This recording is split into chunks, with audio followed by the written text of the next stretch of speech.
모든 주된 관계는 지속되게 되어 있는가? 그렇다. 비록 형태는 바뀔 수 있지만 일단 주된 관계가 형성되면 그 관계는 영원히 지속될 것이다. 그래서 이런 관계들이 매우 중요하다. 일단 특정 문턱을 함께 넘으면 당신들은 관계가 영속하는 지점에 이르게 된다. 형태는 바뀔 것이다. 어쩌면 당신들이 특정 시점을 지나면 함께 할 수 없을 수도 있지만 여전히 관계를 맺고 있을 것이다. 이것을 생각해보라. 당신이 전에 결혼한 사람과 어떻게 관계가 없을 수 있겠는가? 당신들이 더는 함께하지 않을 수도 있지만 참여의 씨앗은 여전히 남아있다. 사람들이 평생 짝을 맺는 드문 경우를 제외하고는 세상에서 관계를 표현하는 것으로 참여하는 것에는 한계가 있다. 여기서 당사자들이 성장하고 공헌하려는 동기가 충분하고 충분히 화합하면 그들의 관계는 물질 현실을 넘어 계속 이어진다. 이 사람들은 이 세상 너머까지 그들의 결혼을 이어갈 것이며 이 세상 너머에서도 하나가 될 것이다. 주된 관계가 이 정도 화합을 이룰 수 없고 이 정도 성공을 거둘 수 없으면 상대방은 당신이 세상에 있는 동안 계속 당신의 관계망에 있을 것이다.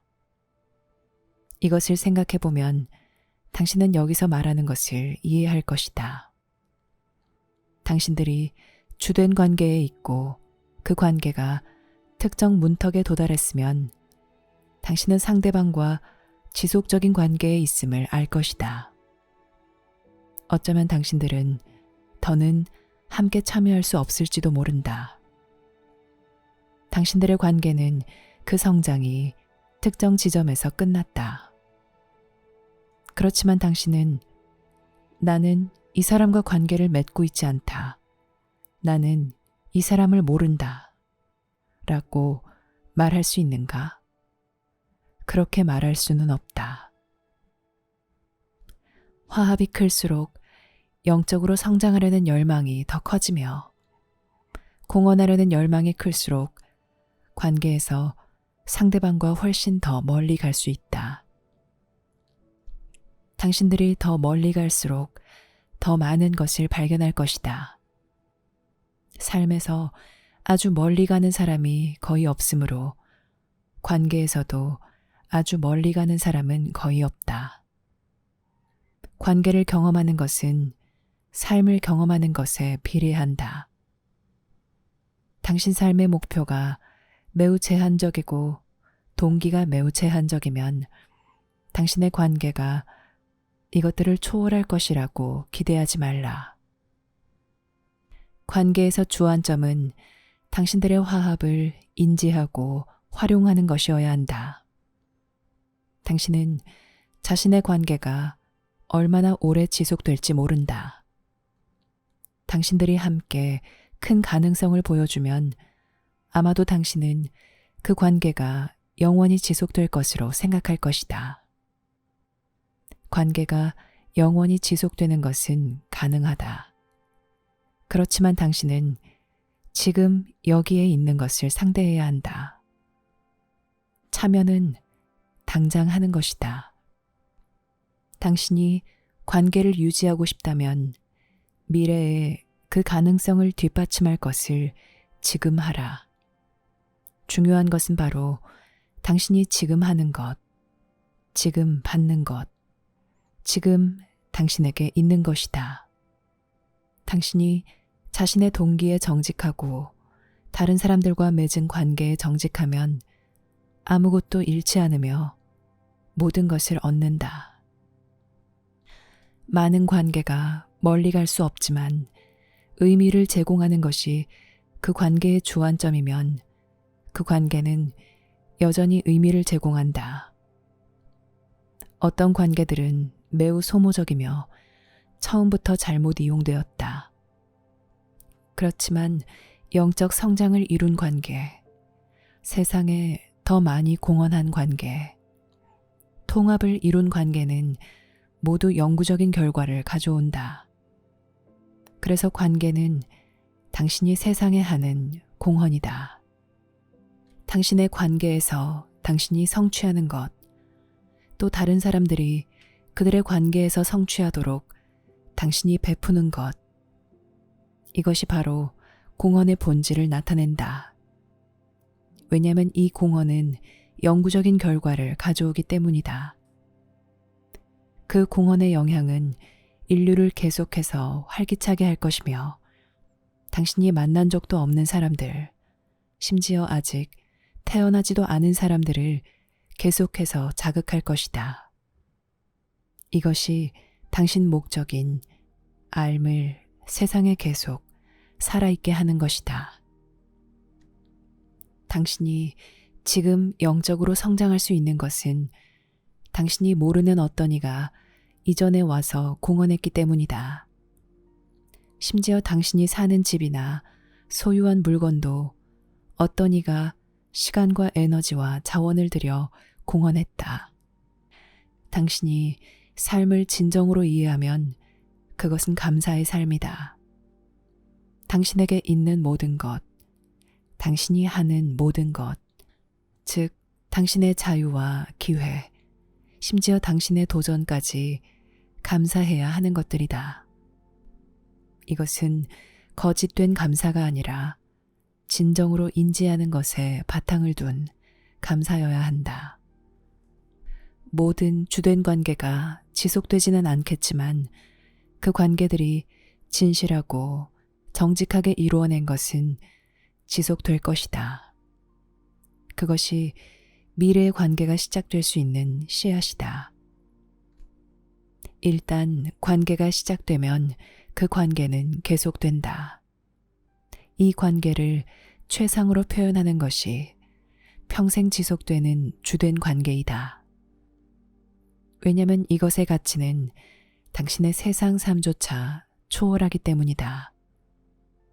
만약 거기에 모든 요소가 있고 헌신이 있고 용기와 정직함이 있으면 이것은 일어날 것이다. 그리고 이것은 인류에게 가장 큰 선물이 될 것이다. 언제 상대방 곁을 떠나는가? 간단히 말하면 당신은 상대방과 더는 아무것도 할 수 없고 세상에서 함께 일할 수 없을 때 상대방 곁을 떠난다. 당신이 감성적으로 관계를 보지 않고 객관적으로 보면 이것은 명백하다. 당신들이 더는 함께 할 수 없으면 함께 있을 수 없다. 당신은 끝났음을 느낄 것이다. 당신들은 여전히 서로 사랑하고 감사할 것이다. 어쩌면 실망 때문에 분노와 원망이 있을지도 모른다. 하지만 그 관계는 끝났다. 만약 당신이 발견한 삶의 목적의식이 있고 그 목적에 참여하고 있다면 상대방 곁을 언제 떠나야 하는지 그 의무는 분명해질 것이다. 이것은 당신이 상대방을 좋아하든 좋아하지 않든 그것에 기반을 두지 않으며 상대방의 판단에도 전혀 기반을 두지 않는다. 여기에는 어떠한 판단이나 비난도 없다. 이것은 단지 당신이 더는 함께 나아갈 수 없고 더 나아가려는 시도가 두 사람 모두에게 해롭다는 것이다. 사랑은 남아있다. 일단 감사함을 알면 그 마음도 남아있을 것이다. 진실과 정직에 기반을 두고 상대방 곁을 떠나는 것은 매우 어렵다. 당신이 이렇게 하려면 자신의 많은 이상을 포기해야 하기 때문이다.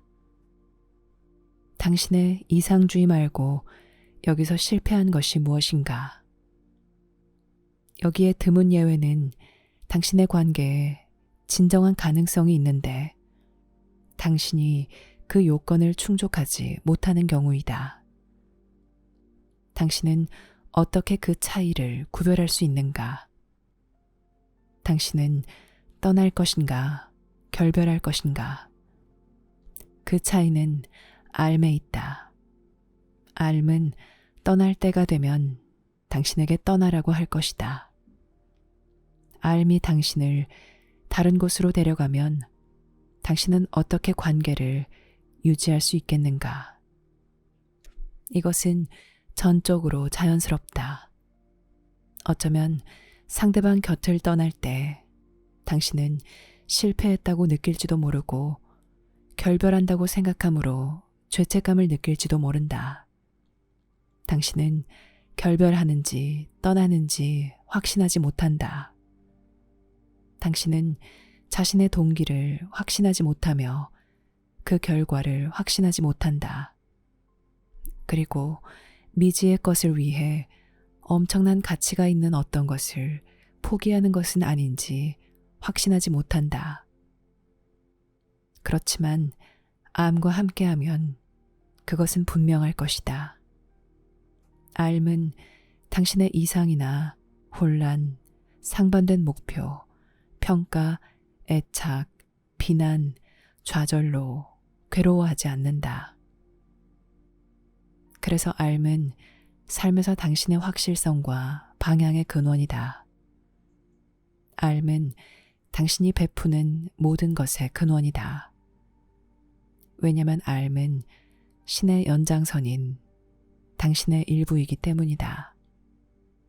암은 세상에서 당신을 통해 일하는 신이다. 신은 이미 세상에 있지만 아무도 신을 볼 수 없을 만큼 신은 매우 고요하고 완전히 현존하며 모든 것에 스며 있다. 신은 공기와 같다. 당신은 공기가 움직일 때 공기를 느끼지만 공기를 볼 수 없다. 그렇지만 공기는 여기서 당신 생명의 근원이다. 당신은 매 순간 공기를 들이마신다. 보이는 것과 함께 일하려면 보이지 않는 것에 의지하라. 무엇이든 세상에서 성취하려면 신에게 의지하라. 암은 보이지 않는 것이다. 생각과 행동은 보이는 것이다. 생각과 행동이 암에서 나온 결과이면 지혜와 은총과 목적이 그 생각과 행동에 깃들어 있을 것이다.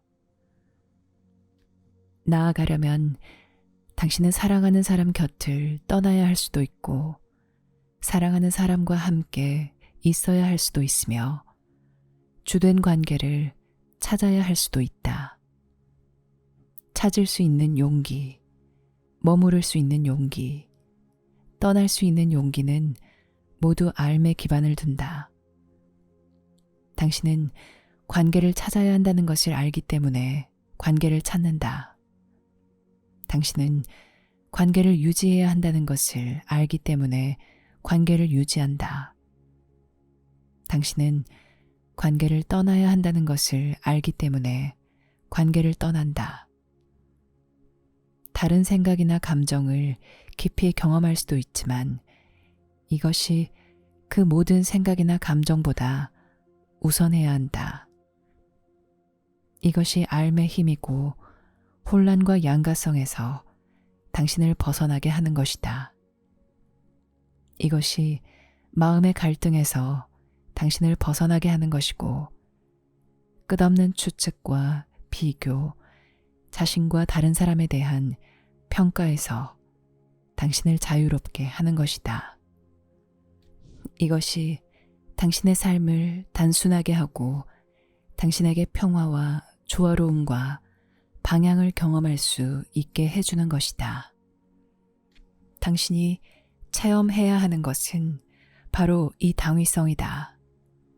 당위성을 두려워하지 말라. 당위성은 삶의 필요성을 경험하는 것이다. 이것이 활력의 원천이다. 필요성이 없으면 활력도 없다. 내적 확신은 필요성, 내적 필요성에서 나온다. 내적 필요성은 외적 필요성이 자극한다.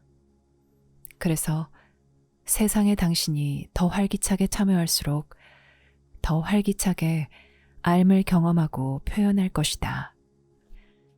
앓음이 필요함으로 앓음은 요청받는다.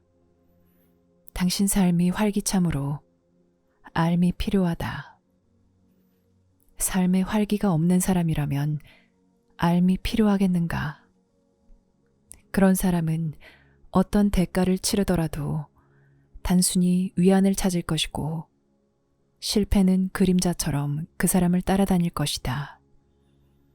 앓음은 활기찬 삶을 자극하고 활기찬 삶을 기반으로 성장한다. 그리고 활기찬 삶은 앓음을 기반으로 번영한다.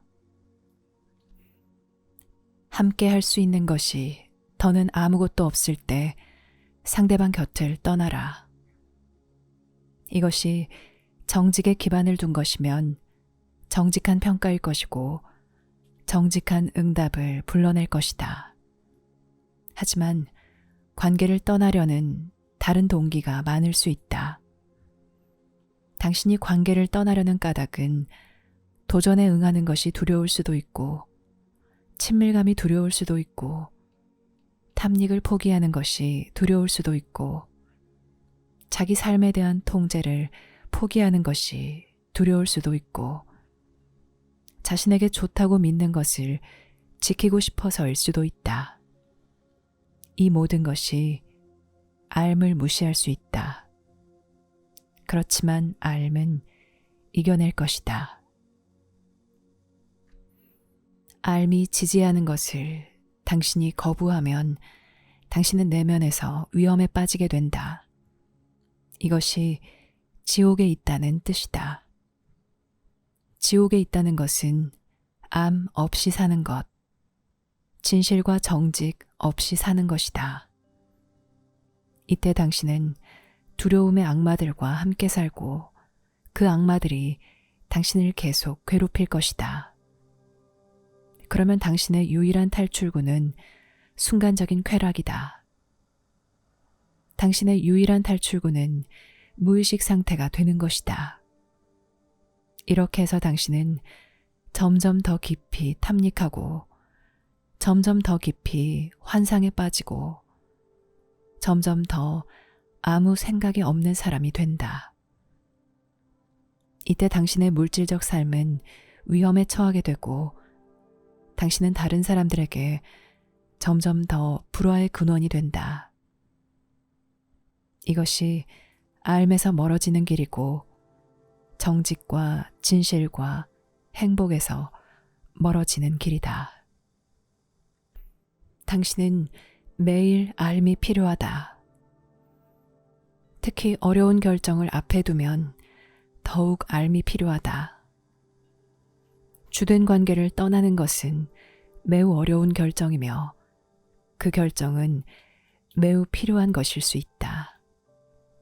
이 결정을 하려면 당신은 앓음이라고 하는 당신 내면에 있는 본질적으로 아는 곳을 찾기 위해 당신이 혼자 상상하는 원하는 것과 하면 좋은 것과 꼭 해야 하는 것들을 모두 꼼꼼히 살펴보아야 할 것이다. 만약 당신에게 당신을 도와줄 정직하고 신뢰할 수 있는 사람들의 관계망이 있다면 그들이 당신에게 관점과 격려를 줄 것이므로 상황은 훨씬 더 쉬울 것이다. 당신이 영적 학습에 참여하고 당신에게 영적 교사가 있으면 이 또한 당신에게 도움이 될 것이다.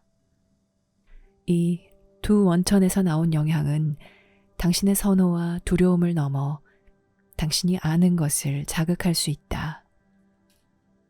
앓음은 당신을 선호와 두려움 너머로 데려갈 것이다. 그래서 앓음이 갈등에서 당신을 구한다. 세상은 편견과 두려움에 휩싸여 있다. 당신 앓음은 당신을 세상 위로 끌어올린다. 당신에게는 내면의 앓음을 자극하는 데 도와줄 진정한 관계가 필요하다. 당신은 격려가 필요하고 도전이 필요하다. 그리고 화합 및 공동의 목적을 위해 진정한 관계에 참여하게 된다. 화합이 없어지면 당신의 목적도 함께 없어진다. 그러면 외로움이나 죄책감, 실패감을 피하려는 것 말고는 함께 있을 이유가 없다. 이것은 함께 있는 것을 비참하게 할 것이다. 어쨌든 당신은 내면에 있는 이러한 것들을 직시해야 하기 때문이다. 당신의 관계가 진실에서 멀어지는 일종의 도피라면 그 관계는 여기서 일어나는 모든 결과를 견뎌야 할 것이다. 당신이 떠나야 하는 불가피한 상황을 맞이하더라도 주된 관계에서 함께 배운 것을 망치지 말라. 떠나는 어려움을 받아들이고 이때 오는 불확실성을 받아들이라. 이 시간을 활용하여 알미 당신을 안내하고 지시할 수 있도록 허용하라. 이미 아는 세계를 떠나 미지의 세계로 들어가라. 당신이 자신에게 하는 비난을 직시하라. 알은 가는 길을 막는 모든 것을 뚫고 당신을 데려갈 것이며 당신은 암과 함께 드러날 것이고 이전에 당신에게 있던 많은 제약을 받지 않고 드러날 것이다. 그 제약들은 당신 마음에서 깨끗이 치워졌을 것이기 때문이다. 이것은 정화이다. 바로 여기에서 당신은 점점 더 암 자체를 지지하고 받아들이는 사람이 된다. 바로 여기에서 당신은 자유를 배우고 자유를 가르친다. 바로 여기에서 당신은 관계에 대한 진정한 기반을 제공하는 것이 무엇인지 가르친다. 때로는 당신의 행동으로 다른 사람들이 고통받는다. 이것은 처음에 다루기가 어려울 수 있다. 사람들이 의도적으로 서로에게 너무 자주 상처를 주므로 일어나야 하는 어떤 일이 일어날 때 거기에서 다른 사람이 고통을 느끼면 당신은 처음에 내가 의도적으로 이 고통을 일으키는가? 내가 옳은 일을 하고 있는가? 라고 스스로 의문을 품을 수도 있다. 당신은 자신이 사랑하는 사람에게 고통을 주고 싶지 않다. 이때 알므로 되돌아가는 것이 필요하다. 알은 이 모든 어려운 도전, 이 모든 어려운 방향 전환, 이 모든 어려운 장애물, 마음에 있는 이 모든 혼란을 헤쳐나간다. 암과 함께 있으면 당신은 복잡한 인간 마음이라는 미로를 통과하는 길을 따라간다. 만약 당신이 떠나야 한다면 그렇게 하되 당신의 동반자에게 이것을 표현할 가장 건설적인 방법을 찾으라. 그런 다음 떠나야 한다. 여기서 당신은 자신의 내적, 외적, 역경에 직면하게 된다. 당신은 암과 함께 있으므로 힘을 가지고 이 역경을 헤쳐나갈 수 있다. 알은 관계를 맺고 유지하도록 당신을 이끌고 어떤 경우에는 비난과 판단 없이 관계에서 빠져나오도록 당신을 이끈다. 당신의 외적 삶에서 정직하고 가치 있는 모든 것이 이것을 확인해 준다. 알은 보통 하루 만에 관계에서 빠져나오도록 당신을 이끌지는 않을 것이다. 당신의 관계는 서서히 나빠질 것이고 어느 날 당신은 자신의 안녕과 동반자의 안녕을 위해 떠나야 한다는 것을 깨달을 것이다. 당신의 더 나은 안녕과 상대방의 더 나은 안녕에 봉사하는 것이 여기에 수반되는 불편함을 받아들이는 정당한 사유가 될 것이다. 많이 투자한 곳에서 일어나는 변화는 고통이 따른다. 그것은 사실이다. 이미 투자를 했다면 당신은 고통을 무시하려고 해서는 안 된다. 그것은 어려울 것이다. 그렇지만 큰 목적, 더 절실히 필요한 것에 봉사하려면 이 어려움에 맞설 수 있고 맞서야 한다. 실망은 삶의 한 부분이다. 당신은 사랑하는 것들을 잃는다. 당신이 투자한 것들은 변한다. 일은 당신이 계획한 대로 되지 않는다. 당신은 실수를 저지르고 엄청난 실수도 저지른다. 실망을 경험하는 것은 살아있는 것의 일부이다. 그러나 당신을 실망시키는 많은 것은 진실과는 아무 상관이 없으며 이것은 진실을 섬기는 것과 구별되어야 한다.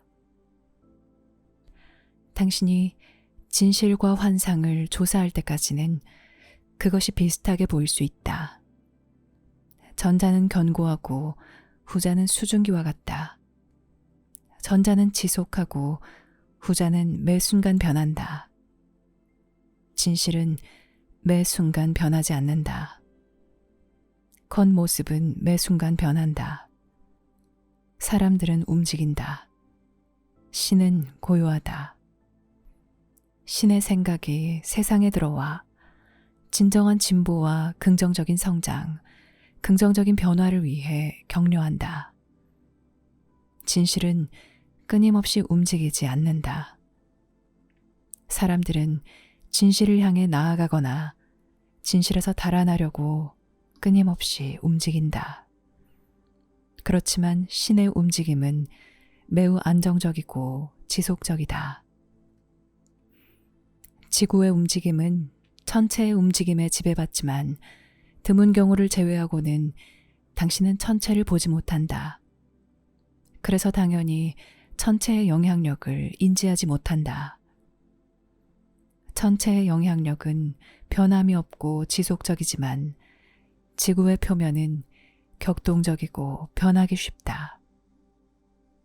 그러므로 당신 마음에서 일어나는 변화와 신의 움직임에서 오는 일들을 혼동하지 말라. 신은 당신의 마음에 영향을 주고 당신 마음은 그 영향에 반응하여 요동친다. 여기서 차이점은 당신 마음이 신을 부정하는 상태이므로 신에 맞서 요동을 친다는 것이다. 그러나 일단 마음이 저항을 극복하면 신을 향해 움직이기 시작한다. 이때 어떤 변화가 일어나기 시작하고 당신의 관계가 재편성되고 당신의 우선순위가 재조정되고 당신의 주안점과 관심사가 재조정될 것이다. 그리고 당신은 자신을 새롭게 체험할 것이고 그 결과 당신 삶을 새롭게 이해할 것이다. 신에게서 멀어지는 움직임은 무질서한 변화이다. 신을 향해 가는 움직임은 건설적인 변화이다. 그 순간 변화는 변화처럼 보이는데 무엇이 그 변화에 영향을 주는지 보기가 매우 어렵다. 그렇지만 관계 안에서는 이 영향들을 볼 기회가 있을 것이다. 왜냐하면 건설적인 변화는 서서히 일어나기 때문이다. 관계는 보통 끝나기 전에 더 나빠진다. 때때로 어떤 관계는 화합을 전혀 실현하지 못했거나 그 화합이 너무 제한적이어서 관계가 끝날 때 갑자기 끝난다. 왜냐하면 관계를 유지하는 것이 너무 작았기 때문이다. 관계를 유지하던 작은 것이 끊어지면 모든 것이 곧바로 무너진다. 이런 일은 일어날 수 있다. 관계가 쇠퇴하더라도 좀 더 잘 유지될 때는 쇠퇴가 더 서서히 일어날 것이다. 한 사람이 다른 사람에게 해로운 일을 하거나 부정직한 일을 하면 이것은 종종 쇠퇴가 서서히 일어난 결과이다. 이것은 상실을 표현하고 혼란을 표현하는 것이다. 이때 사람들은 변화를 느끼고 그 변화에서 무엇을 해야 할지 모른다. 이때 암길을 따르는 것이 필요하다. 왜냐하면 암은 신이 영향을 준 결과인 변화와 함께 가기 때문이다. 암은 변화를 진실하고 건설적으로 표현하고 당신이 계속 이 변화와 함께 가도록 한다. 이것을 통해 당신은 당신 삶의 움직임, 당신 관계의 움직임, 당신 세계의 움직임, 궁극적으로 우주의 움직임을 느낄 수 있다. 사람들은 변화가 있을 때마다 실망할 것이다. 사람들은 변화가 있을 때마다 당황할 것이다. 사람들은 혼란스러울 것이고 의심할 것이며 확신하지 못할 것이다. 변화의 과정에서 당신은 이미 아는 것에서 미지의 것으로 나아간다. 이미 아는 것이 고통스럽더라도 때로는 이것을 미지의 것보다 더 선호한다. 미지의 것이 두렵기 때문이다. 오직 당신이 미지의 것과 관계를 맺었고 새로운 안정과 새로운 방향, 새로운 의미의 근원으로 미지의 것을 믿고 소중히 여길 수 있을 때만 당신은 더 큰 믿음과 확신으로 변화를 받아들일 수 있다. 관계를 떠나기에 앞서 당신은 자신에게 물어야 한다. 나는 참되고 진실한 것을 하고 있는가? 나는 정직한가? 여기서 고통과 불편함은 피할 수 없다. 만약 당신이 정직하게 떠나야 하고 또 떠날 때이고 당신의 관계가 더는 나아갈 수 없다면 떠나는 것보다 머무는 것이 훨씬 더 고통스러울 것이다. 당신이 관계에서 성공하도록 온갖 시도를 해야겠지만 만약 이 시도가 모두 실패하면 그때는 떠나야 할 때이다. 시간이 흐른 뒤에야 당신은 자신이 왜 떠나야 했는지 이해할 것이다. 왜냐하면 이해는 항상 나중에 돌이켜 생각해보고 나서 오기 때문이다. 실제 변화 속에 있을 때는 당신이 하는 것을 왜 하고 있는지 거의 이해하지 못한다. 어쩌면 당신은 자신에게 설득력 있는 이유를 댈지도 모른다. 어쩌면 지금 일어나는 것을 기반으로 당신의 행동을 정당화할지도 모르지만 당신은 나중에야 그 상황을 진정으로 이해하게 될 것이다. 변화를 겪는 동안은 당신이 변화의 과정 한가운데 있기 때문이다. 진정한 변화를 이해하려면 당신은 변화의 결과를 보아야 하며 이 결과는 저 앞에서 당신을 기다리고 있다. 떠나려는 당신의 동기에 의문을 제기하고 당신의 정직에 의문을 제기하라. 당신 관계에서 일어나는 것에 실상에 의문을 제기하라. 문제를 현실적으로 해결하거나 회복할 수 있는지 자문해보라. 이것들은 기본 질문들이다. 당신은 자신에 관한 이 질문들을 해야 할 것이다. 어쩌면 당신은 이것에 대해 다른 사람들의 도움이 필요할지도 모른다. 그렇지만 이 질문들은 반드시 해야 한다. 당신이 떠나야 한다면 당신은 고통을 직시해야 하고 상대방도 고통을 직시해야 한다. 관계에서 사람들이 서로 합의하여 헤어지는 경우는 좀처럼 없다. 상황이 악화하여 더는 함께할 수 있는 일이 없으면 그때 한 사람이 주도적으로 나설 가능성이 높다. 상대방은 마치 누가 자신들의 안정과 행복을 빼앗아간 것처럼 실망할지도 모른다. 관계가 단절되면 혼란의 원인은 사랑의 상실이 아니라 안정의 상실이다. 어느 한쪽은 혼란스러울 것이다. 왜냐하면 미지의 세계로 내몰리기 때문이다. 그 사람은 외로움과 변화, 불확실성에 직면한다. 이때 그 사람은 사랑의 상실에 마음을 쓰지 않는다. 관계가 나빠졌다면 사랑은 이미 잃어버렸다. 이제 그 사랑은 진실한 것을 따르고 진심으로 함께 정직하고자 할 때만 되찾을 수 있다. 만약 그 정직이 관계가 끝났음을 의미하면 관계가 끝났다는 뜻이다. 사랑은 정직을 잃을 때만 잃는다. 정직에서 나오는 건설적인 자기 표현을 잃을 때 사랑을 잃는다. 상대방의 감정을 상하게 하는데 마음을 쓰기보다는 정직하고 동정심을 갖는데 마음을 쓰라. 당신이 정직하고 동정심을 가지면 당신이 하는 모든 것은 유익할 것이다. 관계는 언제 끝나는가? 관계가 끝나는 것은 다음 단계로 들어갔을 때이다. 당신이 관계를 떠나는 것을 피할 수 없으면 그 관계가 당신에게 끝날 것이라고 생각하지 말라. 일단 끝난 관계는 틀림없이 다른 관계가 될 것이기 때문이다.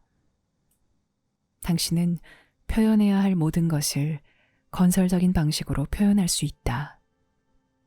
당신은 두 사람 사이에서 잘 돌아가지 않은 모든 것, 실패한 모든 것, 구체적인 모든 문제를 동반자와 논의할 수 있다. 여기서 완전히 합의가 이루어지는 경우는 드물겠지만 당신은 서로 할 수 있는 일이 더는 없다고 결론을 내릴 수도 있다. 그러나 관계는 성장의 다음 단계로 들어서고 나서야 끝난다. 어느 한쪽이 다음 단계로 나아갈 것이고 그때 그 관계는 끝날 것이다.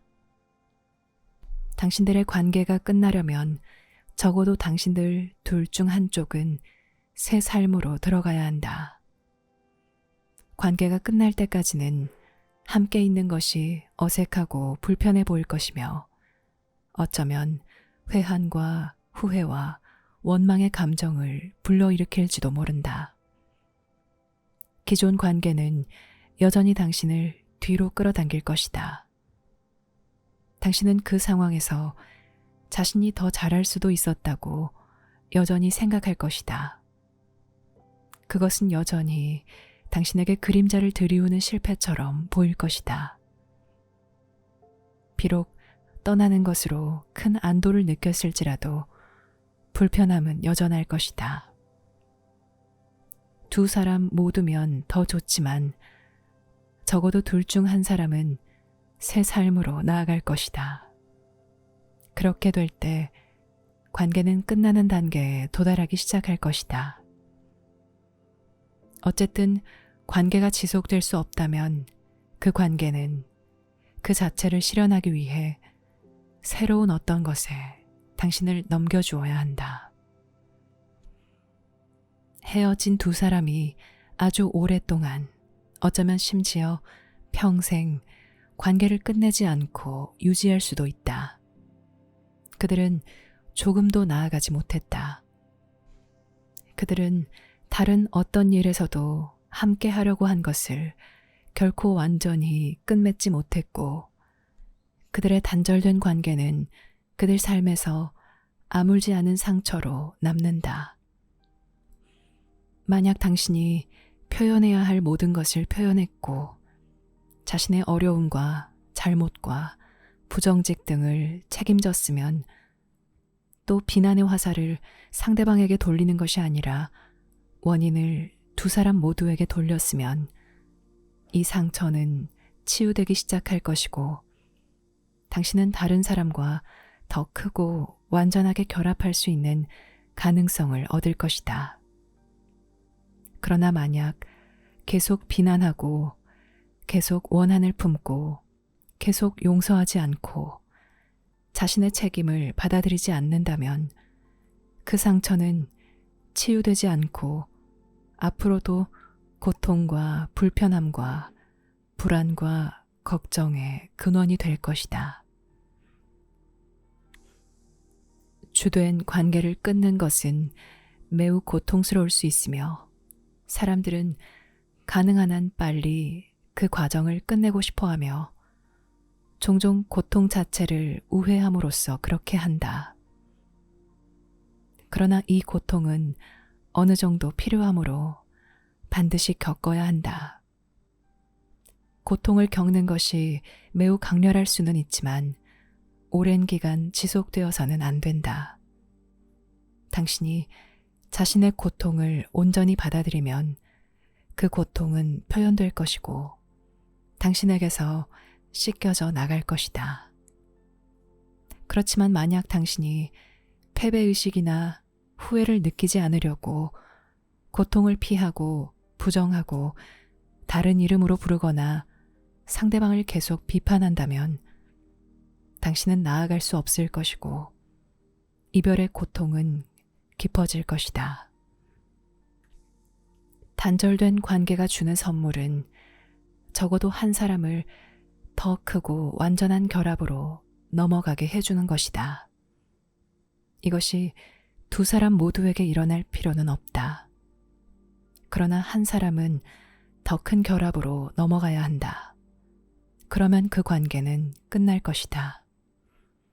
그 관계가 한 사람에게 끝이 나면 두 사람 모두에게 끝이 난다.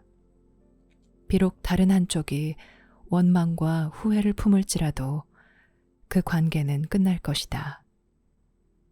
한 사람이 확신과 감사하는 마음으로 나아간다면 그 관계는 끝날 것이다. 이전 관계를 맺고 유지하고 끝내는 과정에서 배운 모든 것을 한 사람이라도 새로운 관계에서 성공적으로 이용할 수 있었다면 이전 관계는 끝날 것이다.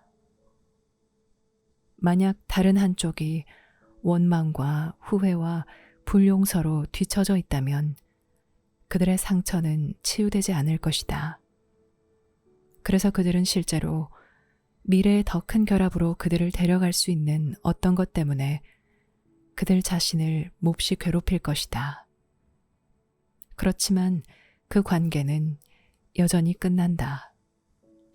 한 사람에게 그 관계가 끝나면 그 관계는 끝이 난다.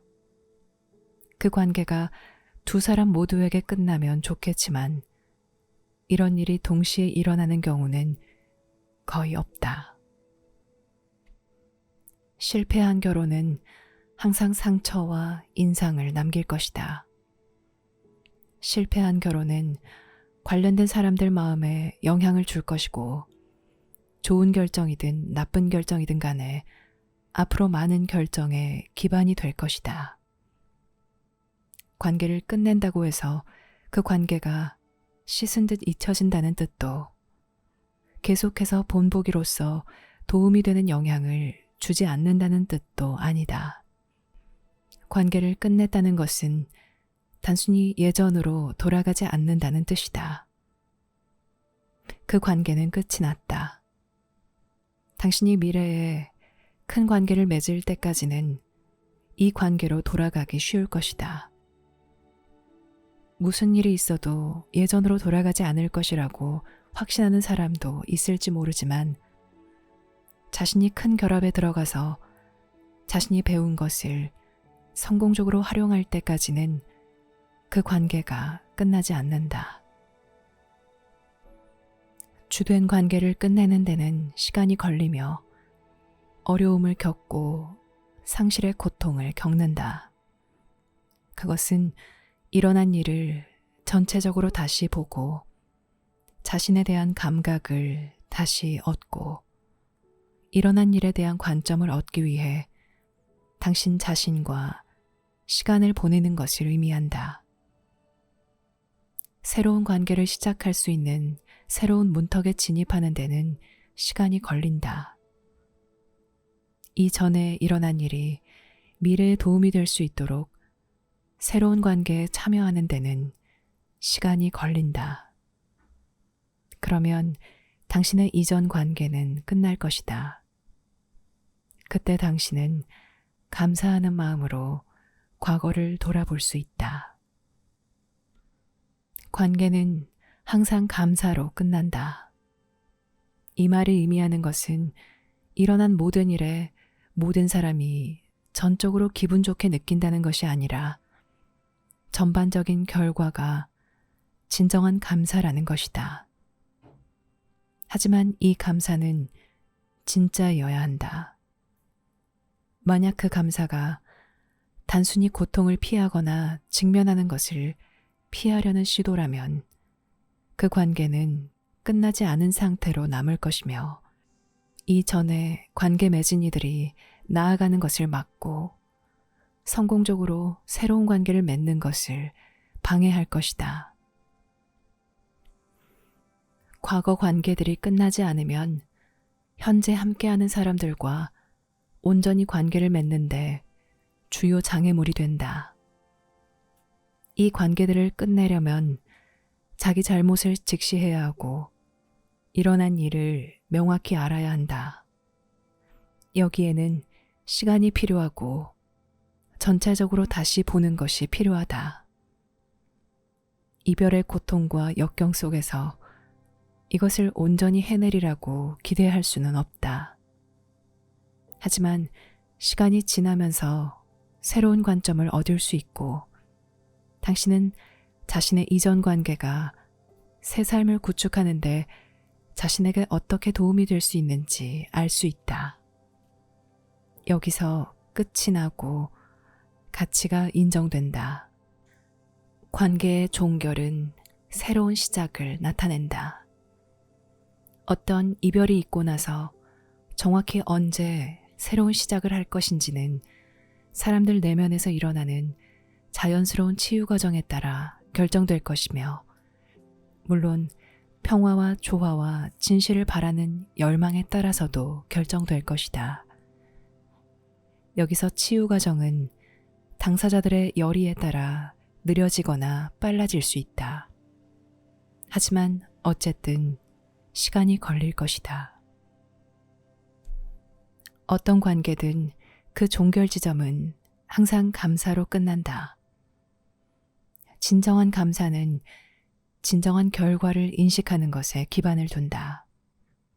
이 결과는 당신이 이전 관계에서 배운 것을 또다시 맺은 관계에서 활용하고 적용할 수 있을 때까지는 알아낼 수 없다. 그러므로 이전의 관계를 끝내는 데는 시간이 걸릴 것이고, 그 시간은 개인적으로 전체를 다시 보고 다시 평가하고 자신을 발견하는데 필요한 시간이다. 그것은 새로운 시작이다. 여기서 결합하고 싶은 열망을 다시 분명히 해야 한다. 여기서 결합을 경험할 수 있다는 것을 다시 발견하고 분명히 해야 한다.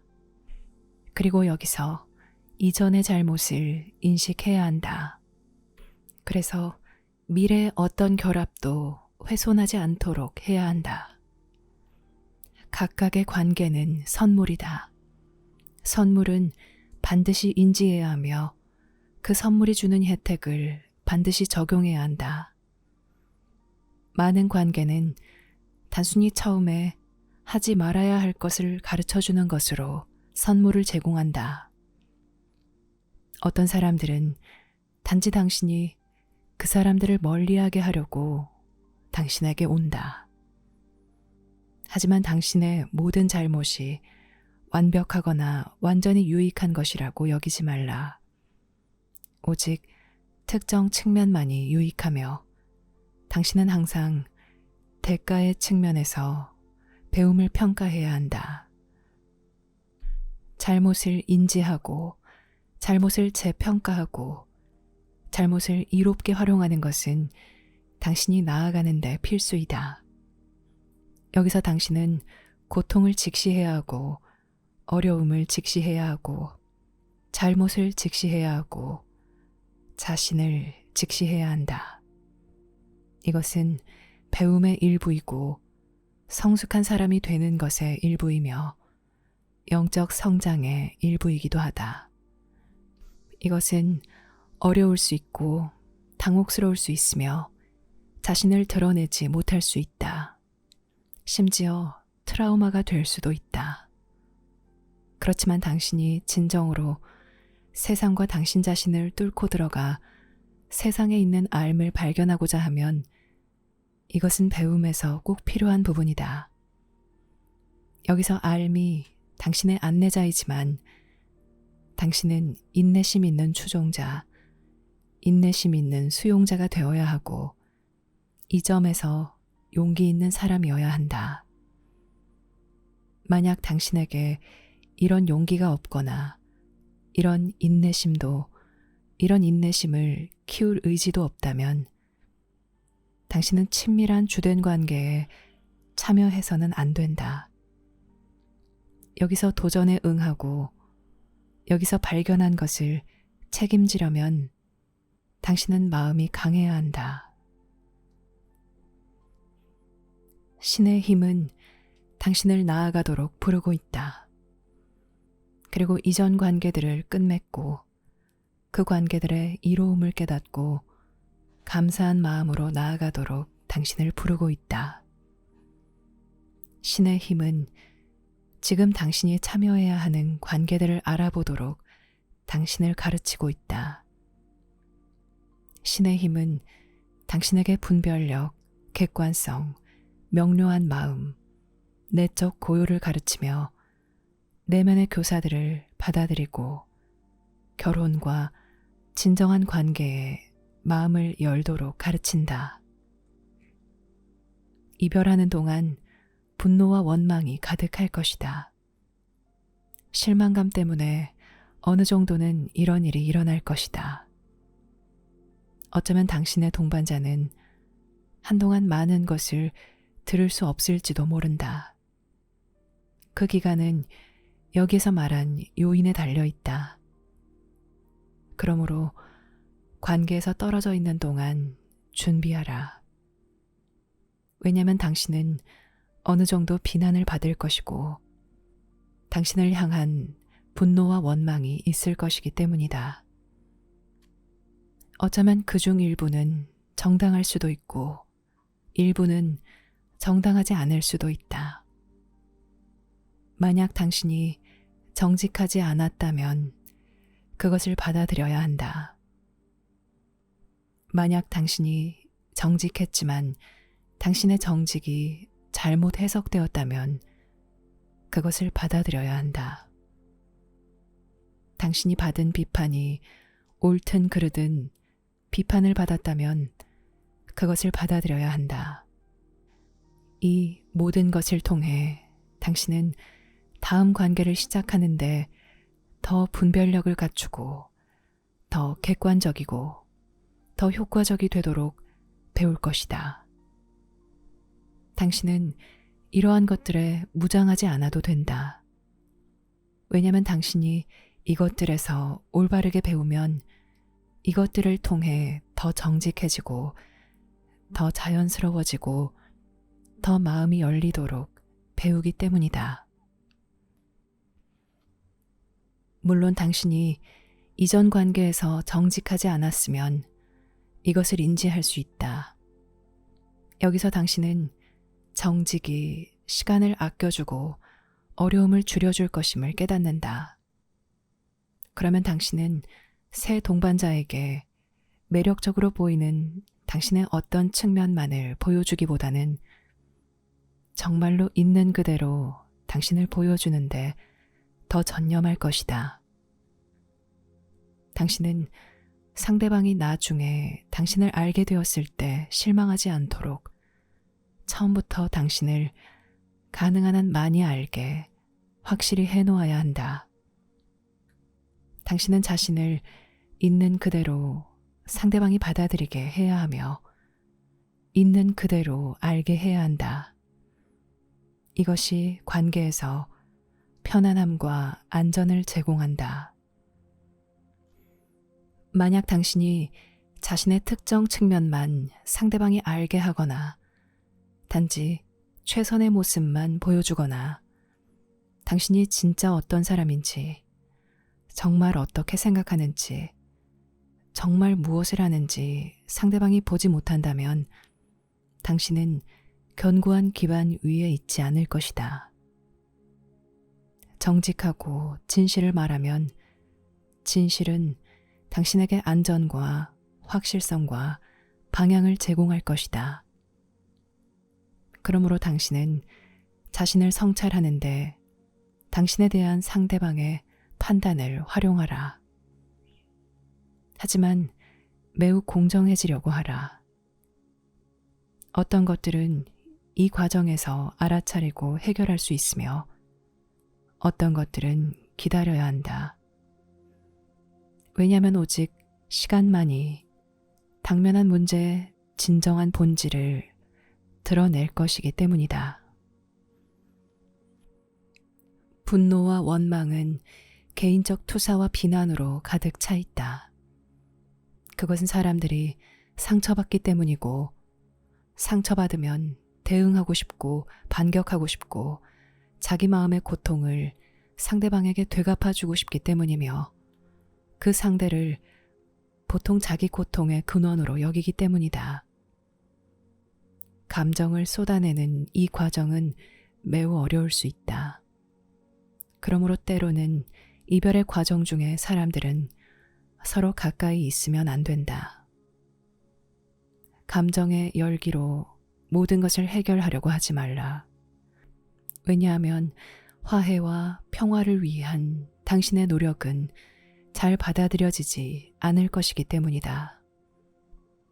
항상 그렇듯이 당신은 자신이 전하는 말을 효과 측면에서 평가해야 한다. 당신은 자신을 표현해야 할 개인적 필요성을 느낄 수도 있지만 그 순간에 그 표현이 적절한지 확인하고 그것이 어떻게 받아들여질지 느껴보는 것도 당신의 책임이다. 별거하는 사람들은 때때로 그들이 균형 잡힌 어떤 관점을 얻을 수 있을 때까지 오랜 시간 동안 서로 떨어져 있는 것이 필요하다. 너무 빨리 서로 가까이 있게 되면 그들은 단지 서로에게 반응할 것이고 이것은 도움이 되지 않을 것이다. 당신은 변화의 과정을 겪으면서 생기는 세상의 갈등을 필요 이상으로 더 많이 야기해서는 안 된다는 것을 명심하라. 매우 정직하되 실제 일어난 일로 자신을 해치지 말라.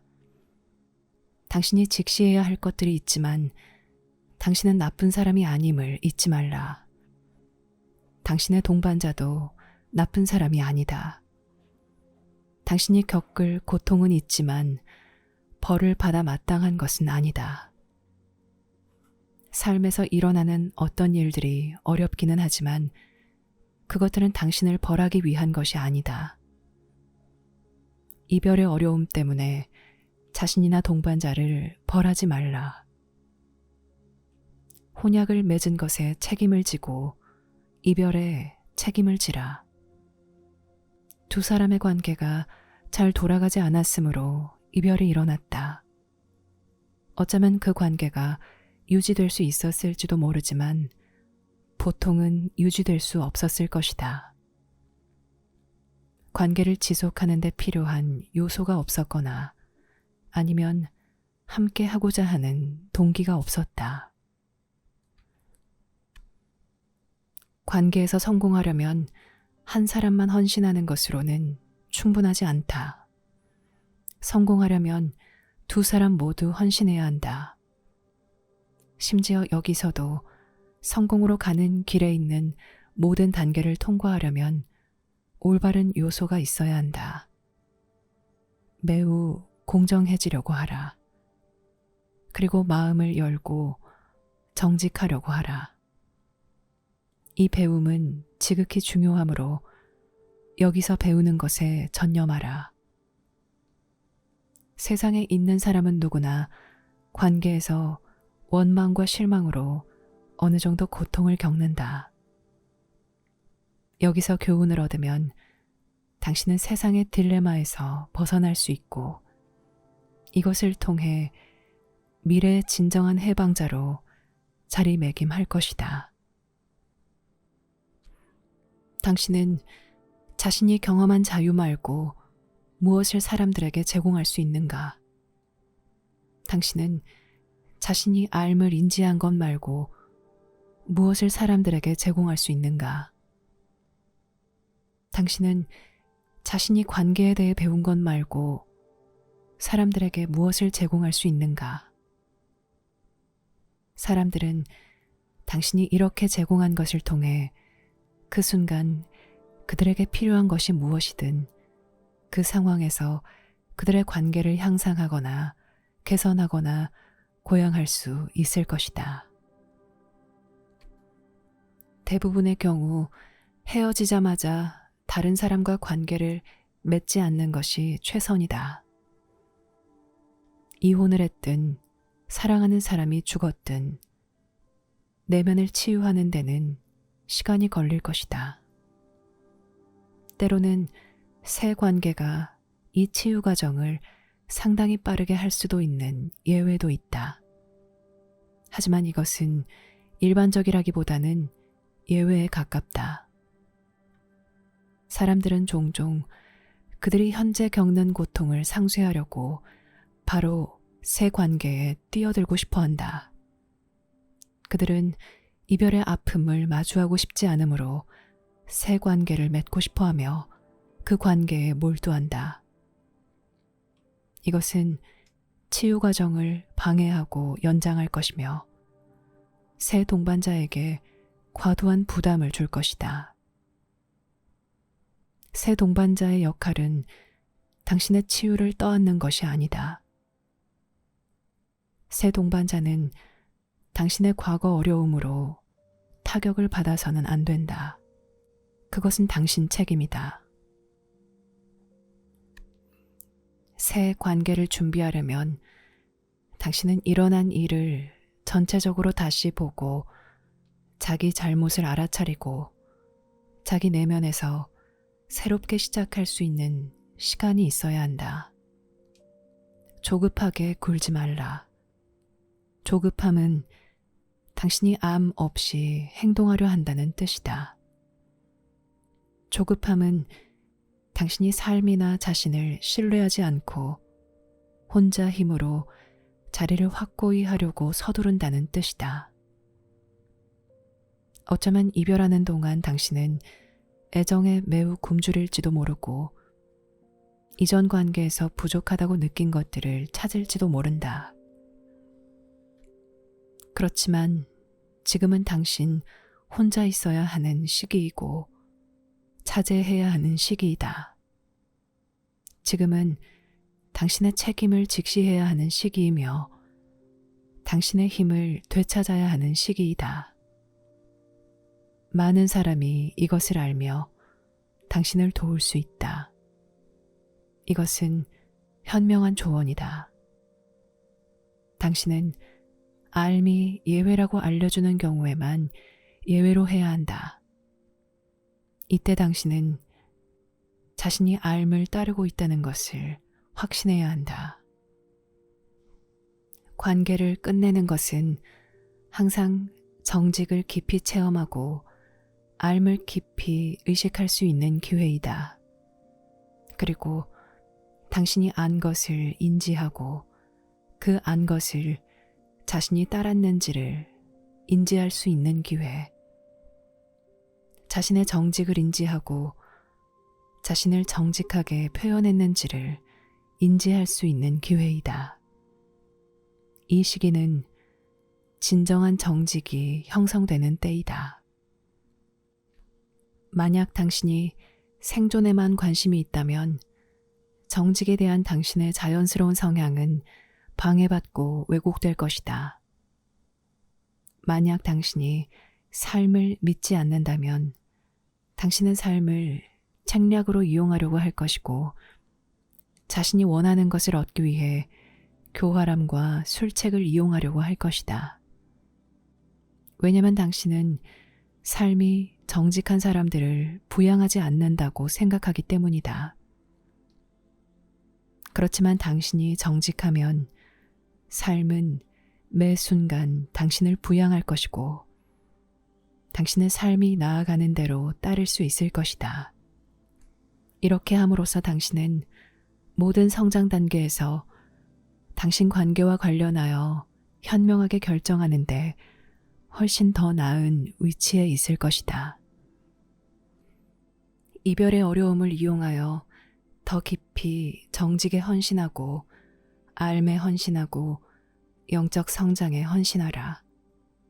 그러면 미래의 당신은 친밀한 주된 관계에 참여하는데 훨씬 더 잘 준비할 수 있을 것이다. 여기에서 당신은 무엇을 배워야 하고 무엇을 버려야 하는지, 무엇을 해야 하고 무엇을 피해야 하는지를 배울 것이다. 여기서 당신은 동반자를 선택하는 법을 배우며 당신을 쉽게 잘못된 길로 인도할 수 있는 당신 내면의 충동과 다른 사람들의 유혹을 인식하는 법을 배울 것이다. 당신의 취약성을 받아들이고 이 취약성이 큰 지혜를 불러낸다는 것을 인지하라.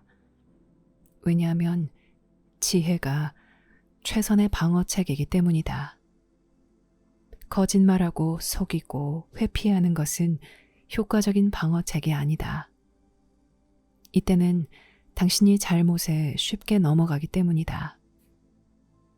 당신은 이제 진실에 쉽게 넘어가야 한다.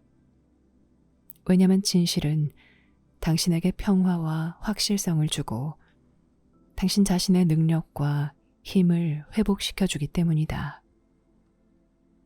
다시 삶에 헌신하고 진정한 관계에 헌신하라. 당신이 배움에 헌신하면 관계에 헌신할 수 있을 것이다. 만약 배움에 헌신하지 않고 자신의 판단과 원한에 얽매여 있다면 당신은 관계에 마음을 열지 못할 것이다. 그러면 당신은 장차 외로울 때만 다른 사람과 유대감을 형성하려 할 것이고 잘 준비하지 못할 것이다. 상대방이 죽으면 어떻게 관계를 끝내는가? 살아가는 동안 중요한 사람들이 죽는다. 이것은 보통 순간적으로 상실이 일어나며 때로는 갑작스럽게 일어난다. 그들이 죽은 방식과 죽었다는 사실이 당신에게 충격을 줄 것이다. 어쩌면 그들은 지병으로 죽었을 수도 있고 사고로 죽었을 수도 있다. 심지어 스스로 목숨을 끊었을 수도 있다. 그러면 당신은 매우 극단적인 방식으로 이별을 맞이할 것이다. 왜냐하면 물질적 삶에서 그들과 소통할 수 있는 것이 이제 제한되고 심지어 소통할 수 없는 것처럼 보일 수 있기 때문이다. 특히 당신 부모의 경우나 당신과 주요 관계인 다른 노인들의 경우에는 당신이 이 관계들에 가능한 한 많이 치유할 수 있도록 당신의 감사를 표현하고 당신의 어려움을 정확하게 묘사하는 건설적인 방식을 찾는 것이 현명하다. 그들이 떠나고 나면 당신에게 그런 좋은 기회가 없을 것이다. 그때는 그들과의 의사소통이 거의 의미 없어 보일지도 모른다. 그들 삶의 끝이 눈앞에 와 있을지도 모른다. 그들이 있는 것을 당연하게 여기지 말라. 마음의 준비를 하라. 가능한 한 빨리 그들과 좋은 경험을 가지라. 자신의 판단과 선호를 초월하라. 그들이 당신에게 베풀지 못한 것에 대해 그들을 용서하라. 마음의 준비를 하라. 만약 그들이 갑자기 죽고 당신이 우유부단하여 아무것도 하지 못한 상태로 남게 되면 당신이 내면에서 치유하고 그 관계에서 긍정적인 경험을 얻기가 훨씬 더 어려울 것이다. 세상은 관계와 소통을 위한 기회이다. 그것이 바로 세상이고 세상이 당신에게 주는 혜택이다. 죽음이 예상될 때 가능한 한 더 깊은 관계를 맺는 기회로 활용하라.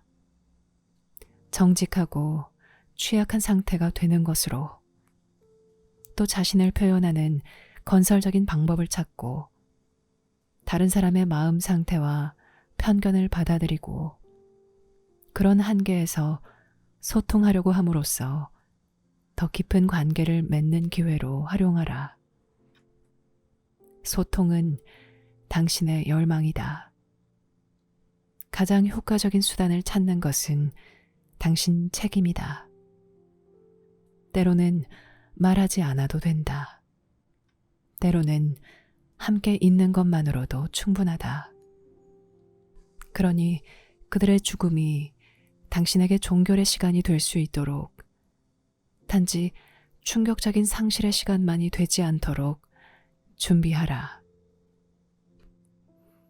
죽음과 함께하는 것은 매우 강력하다. 왜냐하면 삶의 의미는 이처럼 다른 상태로 변하는 때 알아낼 수 있기 때문이다. 이때가 영적인 시간이고 내적으로 정직한 시간이며 환상에서 벗어나는 시간이다. 이때 제대로 인지할 수 있다. 만약 상대방이 갑자기 세상을 떠나면 당신이 그들에게 무엇을 주었고 그들에게 주어야 했는데 주지 않은 것이 무엇이었는지 구체적으로 알아보라. 그 사람이 당신 삶에서 어떤 존재였는지 평가해보고 당신이 그 관계에서 얻은 이익이 잘못에서 나왔든 아니면 진실에서 나왔든 그 이익을 인지하는 법을 배우라. 당신들이 함께한 것에 진정한 가치를 당신이 느끼기 시작하면 감사를 표현하라. 당신이 기도해서 감사를 표현하면 당신의 표현은 상대방에게 전달될 것이다. 왜냐하면 기도를 통해 세상을 떠난 이들에게 연결될 수 있기 때문이다.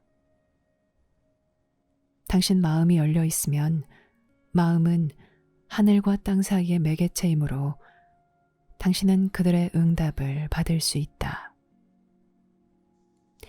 그러므로 당신 마음을 통해 당신은 세상에 있지 않은 이들과 소통할 수 있다. 당신 마음을 통해 세상에 있지 않은 이들이 당신과 소통할 수 있다. 세상을 떠난 사랑하는 이들과 하는 이 소통은 감사의 표현이고 당신의 관계가 지속되고 있다는 확인이므로 그냥 짧게 하면 된다. 이미 말했듯이 모든 주된 관계는 활발히 돌아가는 상태이든 휴면 상태이든 계속된다. 당신 가슴 속에서 회복된 이들은 당신 가슴 속에 남아있을 것이다. 여전히 거부된 이들은 회복되기를 기다린다. 당신은 그들을 떼어낼 수 없기 때문이다. 바로 이것이 주된 관계를 시작하는 힘이다. 당신이 이전에 맺은 관계들의 영적 현존이 당신의 의식 속에 들어오는 것을 허용하라. 그들을 생각하고 축복하고 그 관계에서 배우고 그들에게 감사하라. 만약 당신이 자신을 직시하고 이별의 사실을 직시하기 위해 용기를 내서 진심으로 이렇게 하면 당신은 그들에게서 응답을 받을 수 있을 것이다. 그럼으로써 당신의 영적 삶과 당신 내면에 있는 알의 위대함을 확인할 수 있을 것이다. 알은 이승과 저승을 동시에 바라본다. 관계는 모든 외적 양상을 포괄한다는 것을 알은 안다. 이것은 당신에게 영적 출현과 확인의 시간이 될 것이고 관계에서 성숙하는 시간이 될 것이다. 당신의 고통을 직시하라. 당신의 잘못을 인지하고 당신의 고마움을 실감하라. 만약 어떤 사람이 자신의 목숨을 끊었다면 그 사람의 행위를 용서하라. 그 사람의 삶에서 배우라. 만약 비슷한 상황에서 비슷한 영향을 받았다면 당신도 결국 똑같이 했을지도 모른다. 그들 삶은 당신에게 가르침이자 경고이다. 이를 통해 배우라. 당신이 배운 것에 감사하라. 그들이 이런 식으로 떠난 것을 용서하라. 그들이 새로 시도한 일에서 그들을 축복하고 그들 삶이 당신에게 도움이 되기를 요청하여 당신도 다른 사람들에게 도움이 되는 사람이 되라. 알의 학생으로서 당신은 성공뿐만 아니라 실패에 대해서도 알아야 한다. 실패는 당신이 성공을 향해 나아가게 하지만 성공은 당신을 복원할 것이다. 성공과 실패의 가치는 결코 동등하지 않지만 실패 뒤에 성공이 온다.